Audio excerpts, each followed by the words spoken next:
Our viewers today. All right. The first one is you talk about how similar to when we wake up from a dream while we're asleep in physical reality, it is that when we die, we wake up from the physical back into who we are as a soul. From your perspective, does this process continue beyond that once we are awake as a soul, or are we totally awake? Do we wake up at some point from being a soul back to being an oversoul or from an oversoul and so on? How does it all work?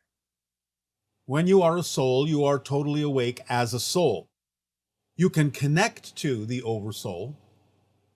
You can start to experience points of view from the oversoul. The idea is not so much that you wake up as the oversoul, for both will exist simultaneously in the realm of spirit, in the realm of non-physical reality. But you can have experiences as if you are seeing from the oversoul perspective. You can have experiences as if you are seeing from higher perspectives, oversouls of oversouls, and even from the perspective of all that is. But it's not the same as waking up because you haven't forgotten who you are. Exactly in the sense of the connection between soul over soul, oversouls of oversouls, and all that is.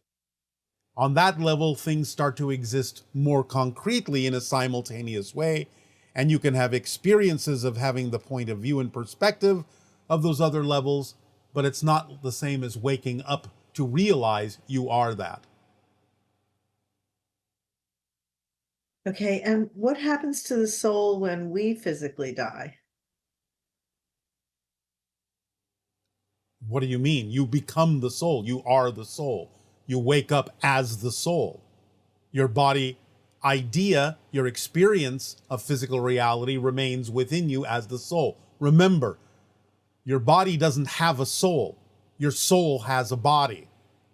So to ask what happens to the soul when we die is a question coming from the linear physical perspective, as if your body is, in a sense, more real than the soul.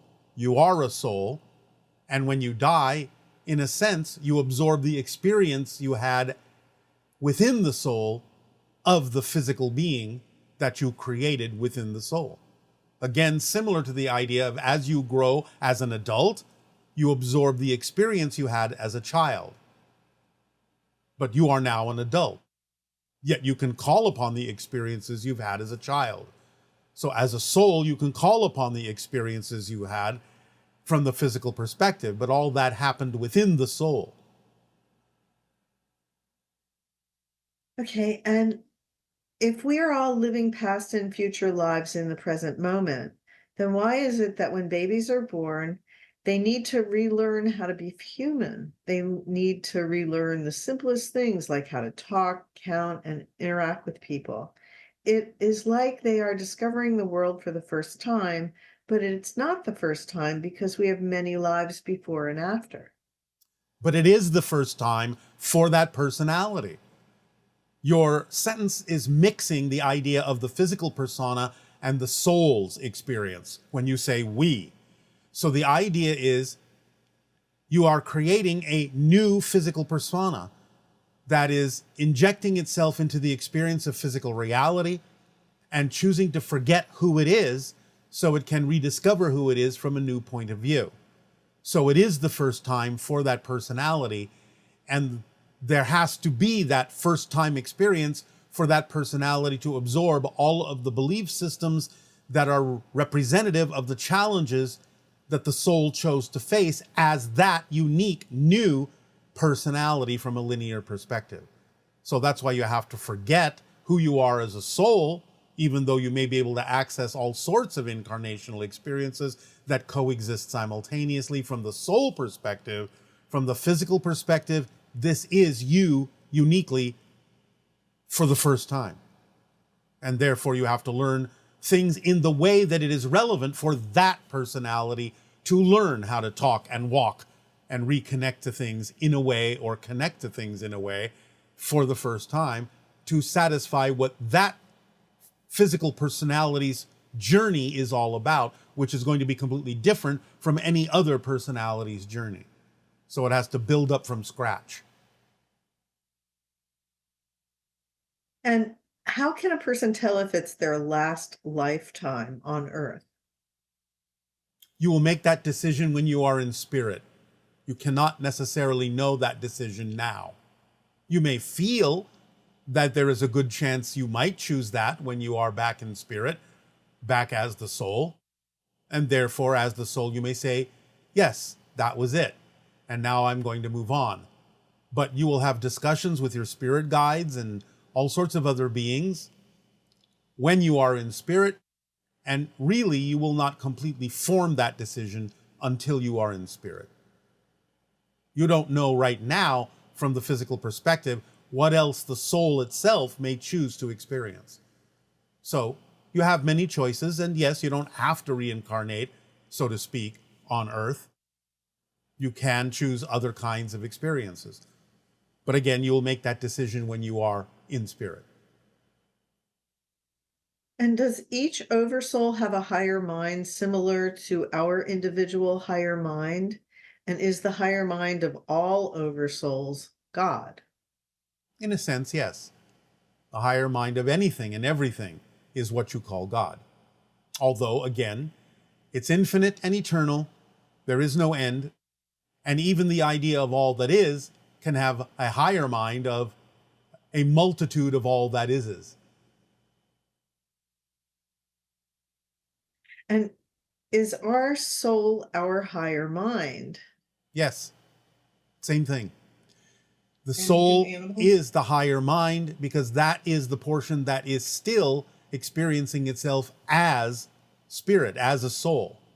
So that becomes the higher mind, the guide for the physical personality the soul has created within the center of its being. Um, and do animals have higher minds? Yes, because animals have souls, and the soul is the higher mind. How is an animal soul different from a human soul? It's different in purpose, it's different in vibrational frequency, it's different in intention, it's different in focus.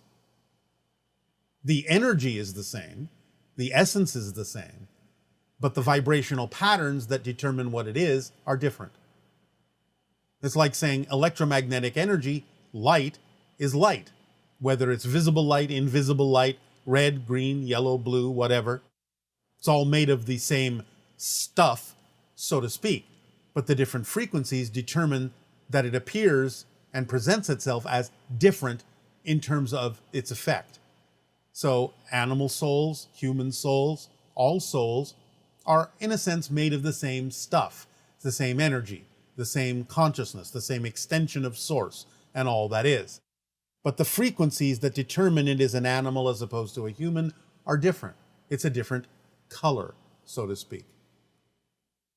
Can animals become humans or vice versa after they die and return to the physical world? There is a type of progression where, from your perspective, it can appear that an animal consciousness has evolved into expressing itself as something like a human consciousness. It is unlikely that human consciousness become animal consciousness in an incarnational sense. Human consciousness can perceive itself and experience itself as an animal consciousness, but not necessarily physiologically. It is something that happens on the spirit level, in the spirit realm, in a certain way that you can experience while you're physical, but it's not like you're actually incarnating as an animal physically. And are there an infinite number of souls to match one for each parallel human individual? Yes. And if we create vibrational representations of other souls' energy, but are not actually interacting with those energies directly in the material world, how is it possible that we can interact with anyone but ourselves? Because you're picking up on the vibrational frequency of another, and you are using that frequency in part to create or co-create the version that you're interacting with, made out of your energy. So When you make a simulation of another being, part of that simulation contains the frequency differences in that other being so that they do in fact appear different to you. The fact that you can perceive them as a different person is the clue that you are utilizing some of their frequency to create that representation, even though you're creating it out of your own consciousness and out of your own energy in order to have something to interact with.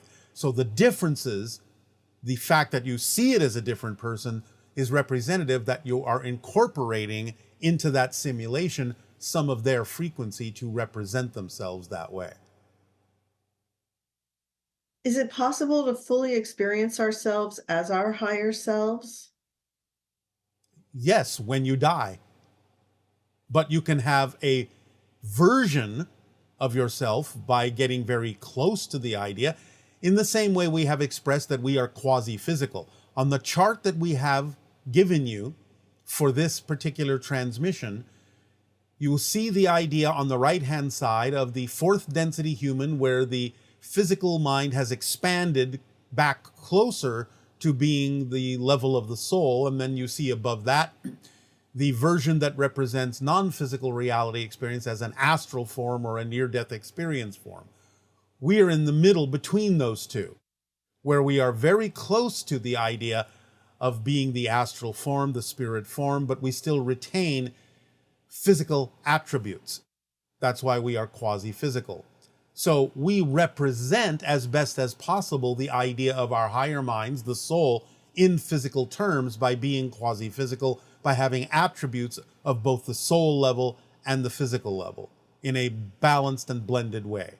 That's how you do it. It's not exactly the identical experience of being the soul, but it is a very close representation while still experiencing yourself to some degree as physical.